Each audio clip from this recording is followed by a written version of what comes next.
may gagawin tayo. Ito, Skyward na 55 inches. Ang problema nito, may backlight naman pero walang display. Power on natin. Nag-on na siya. So yan, nakabukas na yan. Nag-backlight na yung unit natin. Pero mapapansin natin blanco, no? May backlight siya pero walang display. Okay. So 55 inches. Buksan natin. Yan, Skyward ang tatak. Nabuksan na natin yung unit. Bali yan yung ating mainboard, power supply. So ang unit natin ay mayroon siyang T-con nasa ilalim ng board niya.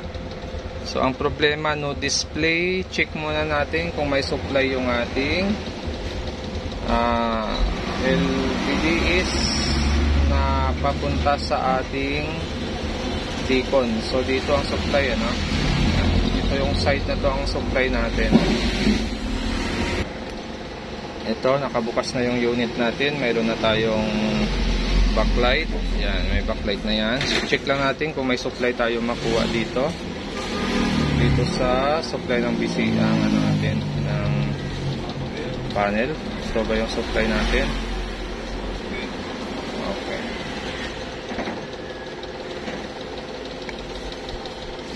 So dito mayroon tayong 11.58. Sa kabila mayroon din tayong 11.58. So ito check natin. Wala, ano? So ang supply lang natin ay 1.3 dito. Baka hindi ito yung supply na papunta sa T-con natin. Pero ito yung pumasok sa T-con natin, ano? Yan, ito yun.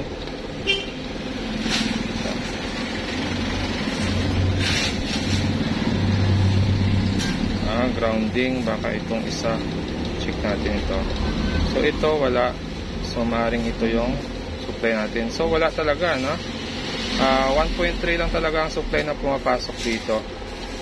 Bakit kaya? Okay. So hanapin natin kung saan nagmumula ito, or pwede ring ihang natin muna yung ating T-con. Okay, bonus muna natin. Yan, bonus natin to. Tapos ihang natin yung T-con natin, or check muna natin. Resistance muna tayo. Baka shorted yung BCC natin sa papunta sa T-con.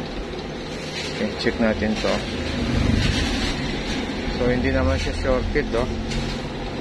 Hindi naman siya short. Ito yung ground. Yan, grounding ito. Ito yung 12 natin dapat. So hindi naman, wala namang nasukat tayo dyan na mababa. Resistance natin ulit na walang buzzer. Tingnan natin kung ilan ang value. So mataas din, oh, 11K, 10K. So mataas, pero magtataka tayo, walang supply ito. Okay, so remove natin yung T-con. Yan, tanggalin natin yung T-con. Tapos papaganahin natin yung unit. Sana supply lang ang problema niya, no? Supply lang ng T-con ang problema. Power on natin. Okay, nag-on na siya. So check natin ulit dito kung may supply na tayo.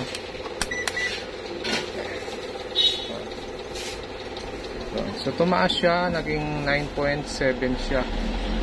So, hindi pa rin siya umabot ng 11. Dito, check natin dito. So dito, ang supply natin ay nasa 11.9. 11.59. Yan, no? 11.59. Dapat ito ay maging 11.59 din ito. Pero ang sukat lang natin ay 9.6 lang. Okay. So papaklasin natin yung board. Hanapin natin yung circuit nito kung saan ito manggagaling. Bakit mababa ang supply?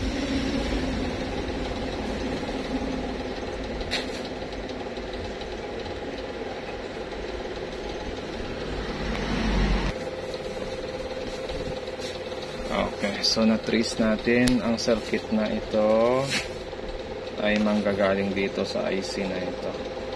So ayan, meron na tayong backlight, naka-on na yung unit natin.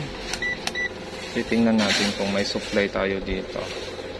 Dito may fuse dito. So meron tayong supply dito na pumasok 11.59. So dapat paglagpas ng fuse, meron pa rin tayong masukat, ano? So meron pa rin tayong nasusukat na 11.58. So paglagpas niya sa IC, ito sa switching natin, so dapat may masukat tayo dito na 11. So ang nasusukat lang natin ay 10.1. Yan. So mababa, no? Hindi nagpa-function yung switching nito. Hindi gumagana yung switching natin. Pero may supply naman tayong input. Ang problema nito yung switching hindi nagpa-function. Okay. So na-check natin kanina. Pag naka-standby yung unit natin, wala itong 3.3 yung supply ng base nya. Pero pag naka-on yung unit natin, mayroon na itong 3.3. Nagda-drop na rin yung supply dito sa base sa switching nito. Pero magtataka ka, yung out nya ay mababa. So naghanap tayo ng IC, wala tayong mahanap. May board akong ganito pero nakakahinayang naman pag kinatay mo yung board. So dito mayroon tayo nakuha sa Samsung. Yan.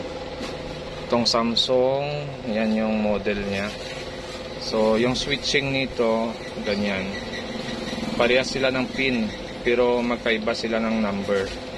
So try ko na lang ito kung gagana ito.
Try lang natin to kung gagana siya. Kasi ito ay gamit ng Samsung. Pero parehas yung function ng pin niya. Pati yung base niya or yung switching niya, parehas lang din.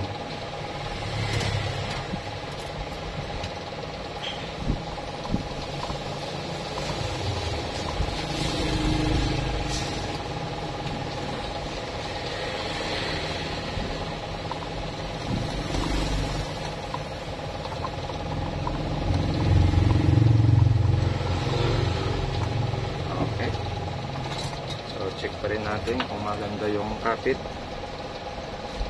Okay, so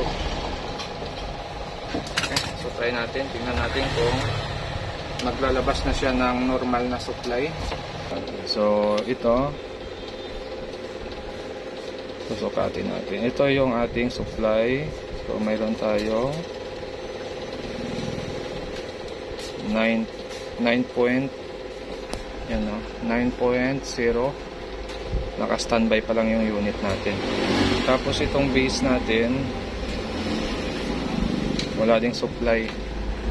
Yan, 0 din itong supply niya. So try natin i-power on. Remove muna natin yung T-con natin. Tanggalin muna natin to para sigurado tayo.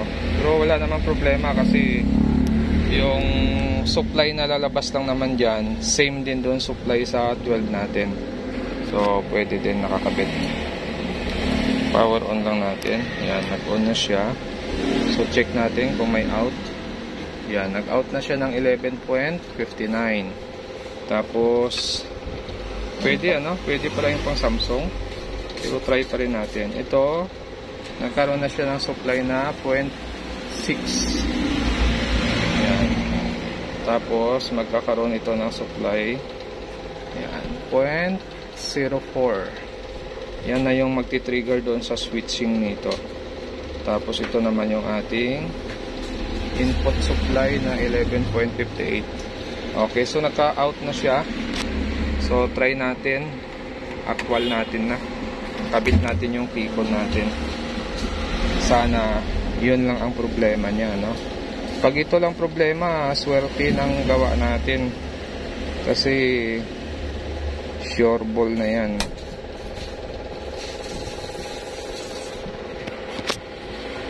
Wag lang panel issue. Pag panel issue kasi hindi ka talaga maka-presyo ng maayos kasi pwede kasing mag-back job. Pero pag mga ganitong repair, yung mga ganyang problema, pwedeng presyo ka ng tama para sa repair na ganito kalaki. 55 inches. Okay, so try natin, power on natin.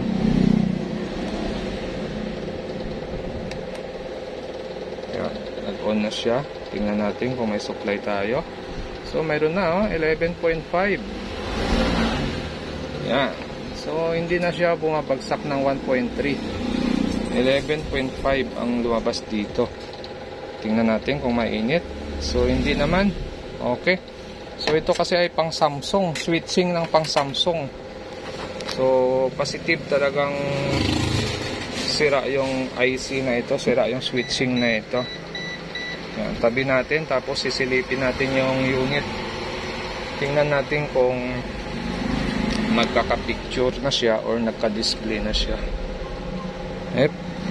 Wala, ayun, mayroon, lumabas na yung display.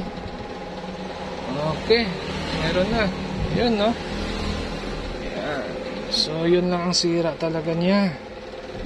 Ito lang ang sira niya. So naghanap lang tayo ng kamukha niya na nanggagaling din sa switching IC para sa ating panel. Yun din yung ginamit natin. So pasok naman siya kahit magkaiba yung number. O hindi ko na nga sinilip yung number nito. Basta ang tiningnan ko lang dyan, same sila ng function na nanggagaling sa supply ng panel din. Okay, Samsung ang kinabit natin yan, yung galing sa Samsung. Yan, ito yon, galing dito. Yan, pwede. Basta tingnan nyo lang yung function ng IC. Yan, itong taas natin, tatlong magkasama. Ito yung supply natin. Tapos yung isa dito, yan yung switching niya, pinaka-base niya. Tapos itong apat dito, yun na yung out niya. Yan yung papunta na sa ating panel. Okay? So yan lang yung connection ng IC na yan. Bali, ang nangyari diyan, 3 pin lang din ang lumabas sa kanya. Okay, so sasarado lang natin to, tapos magpa-final test tayo. At kung bago lang kayo sa aking channel, huwag kalimutan mag-subscribe. Ito, magpa-final test lang tayo sa Skyward natin na 55 inches.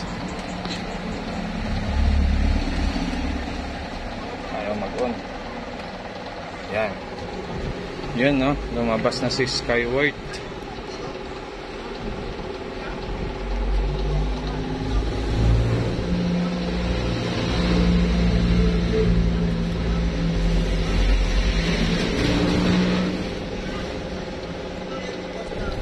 Loading lang.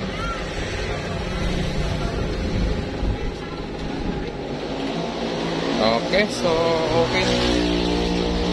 okay na ito. Bali yun lang ang naging problema niya, yung switching IC para sa supply ng ating T-con ay hindi na nag-out ng maayos na supply. Nagda-drop na siya. So sira na talaga. Ang pinalitan natin yung switching IC na yon, nagbukas na yung unit natin. So hanggang dito na lang yung video natin, at sa susunod ulit natin na video